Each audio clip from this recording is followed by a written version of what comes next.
তোমরা নেশাদার দ্রব্য থেকে বেঁচে থাকো। আল্লাহ তাআলা দুইটা জিনিস ওয়াদা করেছেন। দুইটা জিনিস কি ওয়াদা করেছেন? এক, যে ব্যক্তি 5 ওয়াক্ত সালাত পড়বে, যে ব্যক্তি সালাতকে নিয়মিত ঠিক রাখবে, এই ব্যক্তিকে আল্লাহ তাআলা জান্নাত দিবেন। দুই, যে ব্যক্তি নিয়মিত নেশাদার দ্রব্য পান করবেন তাকে আল্লাহ তাআলা জাহান্নামে দিবেন। এটা হলো আল্লাহ তাআলার ওয়াদা।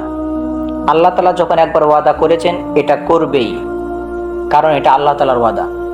রাসূল করিম সাল্লাল্লাহু আলাইহি ওয়াসাল্লাম আরেকটি হাদিসের মধ্যে বলেছেন, রাসূল করিম সাল্লাল্লাহু আলাইহি ওয়াসাল্লাম বলছেন, যে ব্যক্তি নেশাদার দ্রব্য পান করবে সে ব্যক্তি জান্নাতে যাবে না।